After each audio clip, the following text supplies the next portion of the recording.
At narito na naman ang mainit na balita mula sa mundo ng politika. Isang controversial na insidente ang naganap kamakailang session ng Kongreso kung saan ang kilalang aktor at mambabatas na si Dan Fernandez ay pinahiya ang sarili sa harap ng mga kasama nito sa gobyerno. Ayon sa mga saksi, nagkaroon ng matinding tensyon sa loob ng plenaryo at tila naging sentro ng issue ang mga pangalan ni President Kuting ng Norte Jr., Lizato Nasmags at House Speaker Martin Tambalos Los Romualdez. Ayon sa mga ulat ng magbigay ng pahayag si Fernandez, isang controversial na pahayag ang lumabas sa kanyang bibig na nagdulot ng kalituhan at kaguluhan sa buong session. Hindi inaasahan naman naroroon ng mga salitang binitawan ni Fernandez na may kinalaman sa mga hakbang ng administrasyon ni Marcos at Romualdez. Ang kanyang pahayag ay agad na sinupalpal ng mga kapwa mambabatas, kaya naman hindi na nakapagpigil si Fernandez at nagmistulang komedyante sa harap ng kanyang mga kasamahan. Dahil sa pangyayaring ito, lumabas ang mga espekulasyon na baka may kinalaman ang mga pahayag na iyon sa hindi pagkakaintindihan ni Fernandez sa mga hakbang ng administrasyon, partikular na sa mga isyong may kaugnayan sa mga proyekto ng gobyerno at ang mga pondo ng bayan. Ayon sa ilang eksperto, maaaring nagkaroon ng tensyon sa pagitan ng mga miyembro ng administrasyon na siyang nagtulak kay Fernandez na maglabas ng kanyang mga saloobin nang hindi naisip ang epekto ng kanyang mga salita. Samantala, ang mga pangalan ni Lizato Nasmags at Martin Romualdez ay mabilis na naiugnay sa insidenteng ito. Sinabi ng ilang tagamasid na maaaring nagsimula ang tensyon sa pagitan ng mga leader ng bansa matapos hindi pagkasunduan sa ilang mamahalagang isyu ng Kongreso. Hindi pa malinaw kung may kinalaman nga ba sila sa nangyaring iskandalo, ngunit ang kanilang mga pangalan ay agad na pumasok sa mga usap-usapan. Sa kabila ng kontrobersiya, nagbigay na ng payag si Fernandez na humingi ng paumanhin sa publiko at sa mga kasamahan niya sa Kongreso. Ngunit ang tanong ng marami, magiging epekto kaya ito nito sa imahe ng mga pangunahing leader ng bansa? Patuloy ang pagdinig sa Kongreso at tiyak na magiging isang mainit na usapin pa ang mga pangyayaring ito. Abangan natin ang susunod na development sa kasaysayan ng ating gobyerno. At yan nga mga balitang ating pagkakatutukan, at kung bago ka pa lamang sa aking channel ay huwag kakalimutang mag-like, share and subscribe para updated ka sa aming mga bagong balita dito sa Tatak Pinas.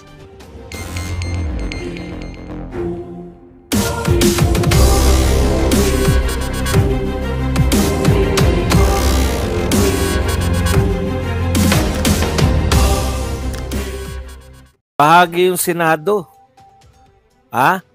ng buy scam. Wala kang sasabihin man lang. Dehin bukiki ka. Ang laki pong issue yan. Lahat ng mamamayang Pilipino mayroong say. Alam na, lantad na. Naghuhugas kamay na nga yung palasyo. Naghuhugas kamay na nga si Bersamin na hindi sila may kasalanan yan. Putok na putok.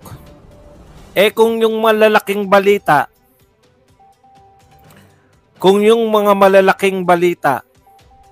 wala kayong say na nakakaapekto, saan pa kayo meron say?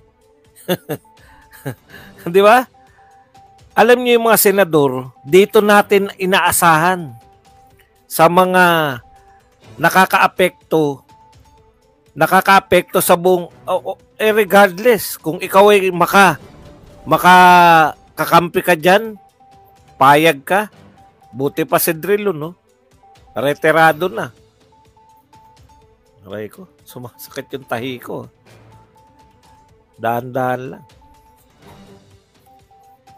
Hindi po ubra na senador kayo. Alam nyo katangian ng lahat ng senador ni Marcos? Si Lacson lang naririnig natin nagsasalita eh. Kung wala po kayong kakayahang magsalita tungkol sa buy scam, wala po kayong karapatang tumakbo, man lang na senador. Paano kung manalo kayo? Hahayaan nyo lang yung mga ganitong issue? Wag lang po yung mga tulpo, pero lalong-lalo na yung mga tulpo kasi number 1, ang tataas. Ang tataas ng nila sa survey, yung 2 tulpong tumatakbo. Etong tulpo na to, yung senador, siyang number 2 lagi kay BP Sara pagdating sa presidential survey, no? Ang tataas ninyo, bilib na bilib sa inyo yung mga Pilipino. Pero ang tanong, kung kailan nila kinakailangan na kayo ay pumosisyon, Kung kailang kinakailangan ng mga Pilipino na ipagtanggol nyo sila, wala na pong ibang pagtatanggol sa mga Pilipino kundi itong budget na to. Trilyon po pinag-uusapan natin. No? Kung kayo po ay hindi dehin bokiki dito, wala na po kayong kikibuin na iba pa, mas malaki pa rito. Ito na po ang pinakamalaking issue. Dahil trilyon pong budget ang pinag-uusapan dito. Mahirap po yan. Yung dalawang kandidatong tulpo, walang sinabi. Ano po mangyayari? Ang pagtahimik po, isa lang po ang kahulugan ng pananahimik. Ang kahulugan po ng pananahimik, sumasang-ayon kayo sa naganap na buy scam. Ang pananahimik po ay hindi po neutrality. Sa ganito pong pagkakataon, niloloko yung taong bayan, may malaking issue, hindi po pwedeng maging neutral dito. Dapat bumakba kayo.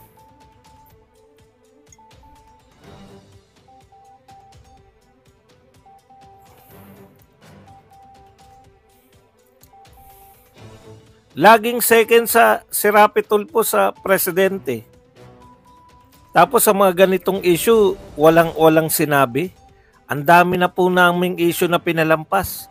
Ito po lahat ng mamamayan nagsasalita.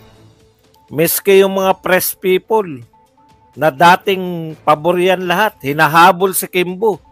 Speaking of Kimbo nga pala. Kimbo, kaya ka hindi nakipag-uusap sa press. Dahil rush daw, may rush siya di ba?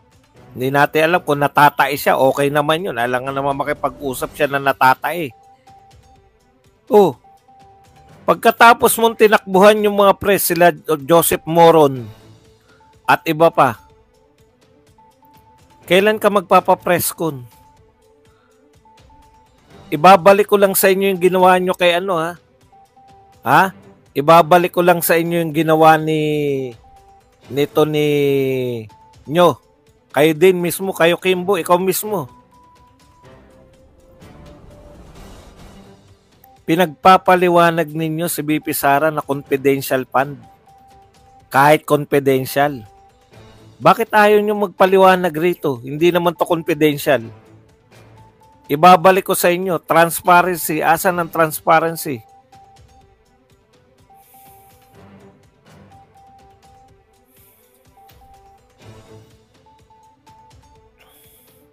Kaya wala po yan. Kayong mga tulpo kayo, hindi na kayo nararapat. Ikaw, Kimbo, magpaliwanag ka. Okay, punta na po tayo rito sa Tricom na to. Bumuo na naman ang Tricom.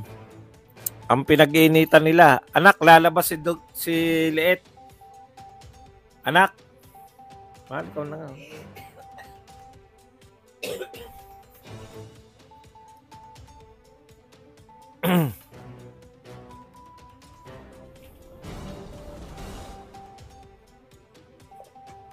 Okay. Ito po, may Tricom naman sila ngayon. 3 komite na naman ang mag-iimbestiga sa mga vlogger. Una,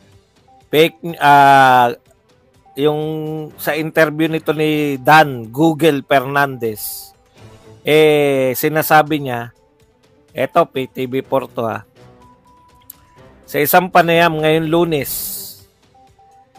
iginiit ni House Committee on Public Order and Safety Chair Dan Fernandez na dapat nang maparusahan ang trolls at mga nagpapakalat ng fake news sa social media. Okay.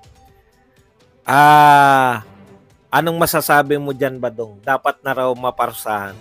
Walang problema. Yung mga trolls at nagpapakalat ng fake news.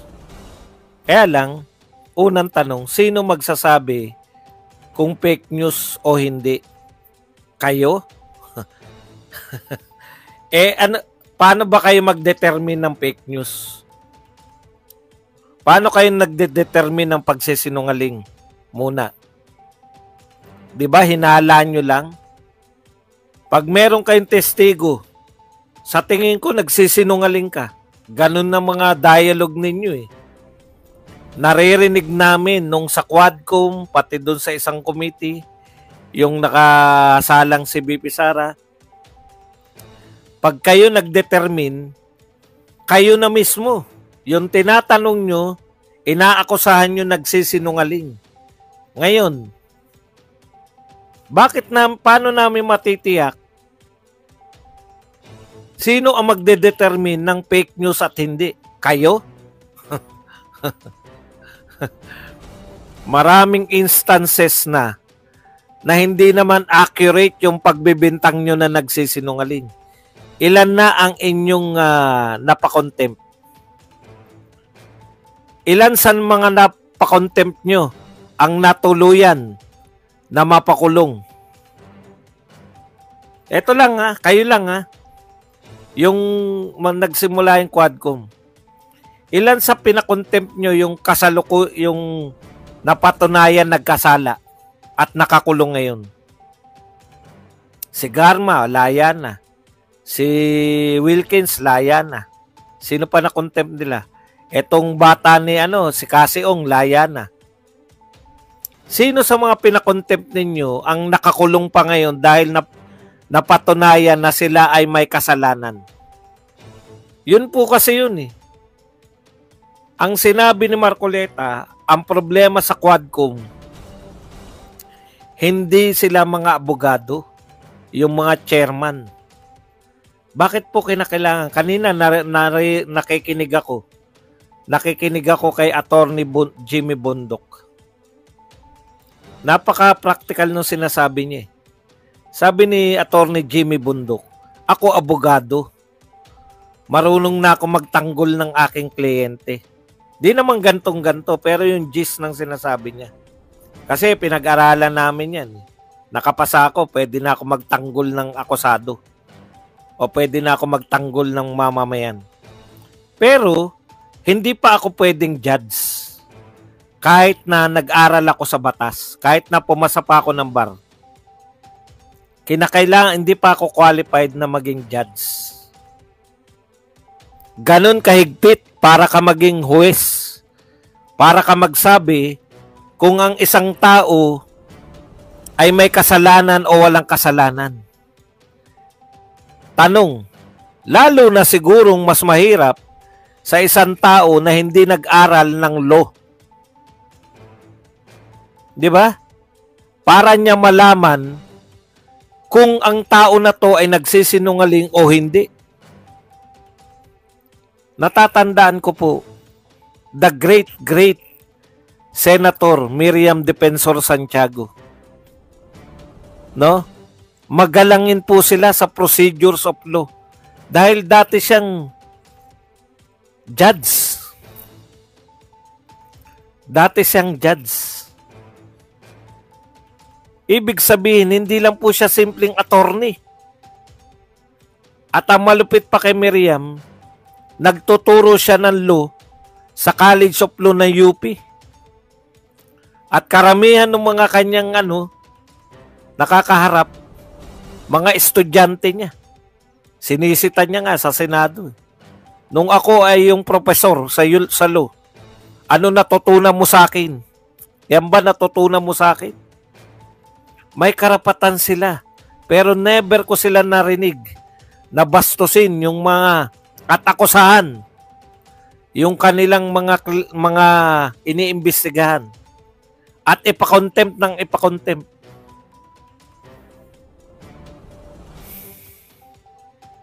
Kung sino pa yung mga hindi abogado, no? Siya pa yung mga mahihilig magpakontempt. O, babalik ko sa inyo yung tanong. Ilan sa pinakontempt ninyo ang nakakulong dahil sa napatunayan nagkasala?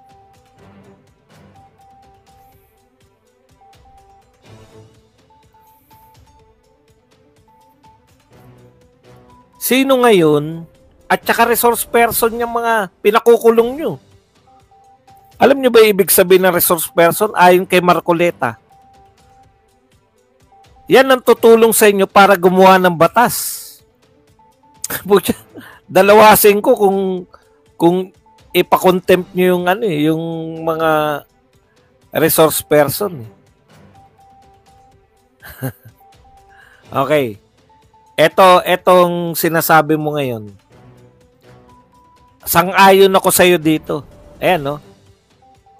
Giniit ni House Committee on Public Order and Safety Chair Dan Fernandez na dapat nang maparusahan ang trolls at nagpapakalat ng fake news sa social media.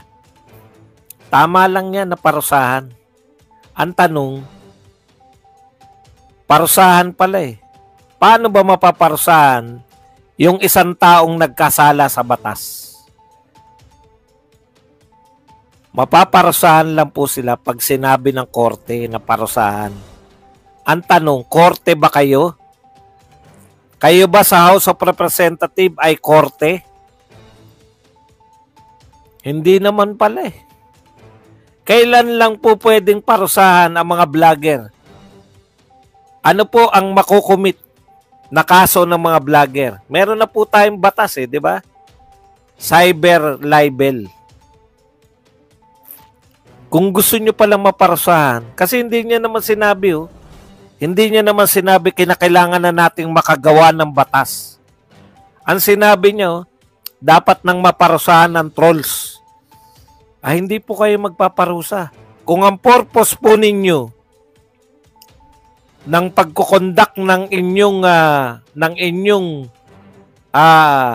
investigation in aid of legislation ay maparusahan yung mga vlogger, hindi po kayo judge.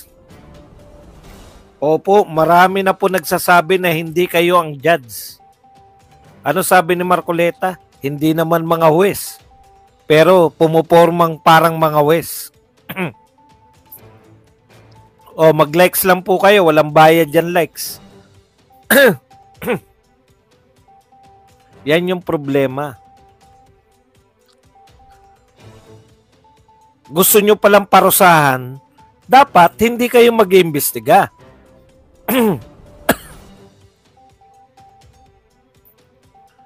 Kasi, paano nyo tatawagin trolls yung vloggers? Ito baka hindi alam ni Dan Fernandez yung meaning ng trolls eh. Yung trolls po, hindi po yan mga tao. Nakakita na ako niyan eh. Isang tao, ino-operate niya, maraming cellphone, maraming computer, isang tao, yun po yun. Kaya po siya tinawag na trolls. Pag tao na po, hindi na po kami trolls. Vloggers na po kami. Yung troll farm na tinatawag, isang tao, magko-comment siya, magpo-post siya, makakapag-post siya, hindi lang ng isa-isa. Isang tao makakapag-post siya sa gamit ng isang daan. Yan po yung trolls. At marami na po nahuhuli niyan, di ba? Based sa India. Mga panahon ni Lenny. Paano niyo imbitahan yung mga trolls? Mahirap pong patunayan yan kasi isang tao yan. Tapos, ganito po yung trolls. Ako halimbawa, si Badong. Tapos meron akong computer, 500 na computer. Nagko-comment ako, nagpo-post ako, sa post ko, ako rin na nagko-comment sa post ko para magmukha. Ganito po yung trabaho ng trolls eh. Para magmukha na maraming engagement yung post. Alam niyo yun? Talagang dapat yung ipakulong yung mga yun. Pero wala na kaming tiwala sa inyo eh. Dito pala nagbabanta ka na oh. Dapat maparusahan ng trolls at nagpapakalat ng fake news. Korte ka ba? Bakit uusigin niyo yung mga vloggers? Hindi naman kayo korte. 'Di ba? Ipaubaya niyo sa korte 'yan. Kung gusto niyo makulong, yung mga vlogger na nagpe-fake news, sampahan ninyo ng reklamo. Okay, punta na tayo rito kay Attorney Yesesio. Ang sabi ni Attorney Yesesio, ito po, Dan Fernandez. Si Dan Fernandez pa rin. Sikat na sikat ka, Dan Fernandez eh. Kaya siguro sikat na sikat ka dyan sa Laguna. Congratulations po. May magaling po kayong magiging gobernador. Masayang masaya siguro kayo ngayon na sikat yung gobernador nyo. Ito po, Dan Fernandez hit with ethics complaint over alleged misconduct in Quadcom hearings. Ito pong sinasabi ni Topacio, naalala ko po to eh. Napanood ko to eh kasi dito inalo. Dalina Emmanuel, ba't kayo takot? Okay na, takot na nga kami. Katunayan, hindi namin binabanatan si Dan Fernandez dahil sa takot eh. Takot nga kami, ganito pala takot, no? Binabanatan mo yung nananakot. Pare-pareho kayo ng utak eh. Kung takot po ako, iba po topic ko ngayon.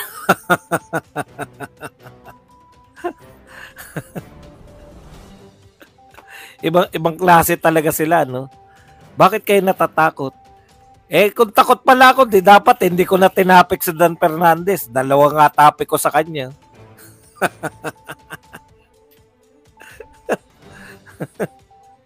Okay.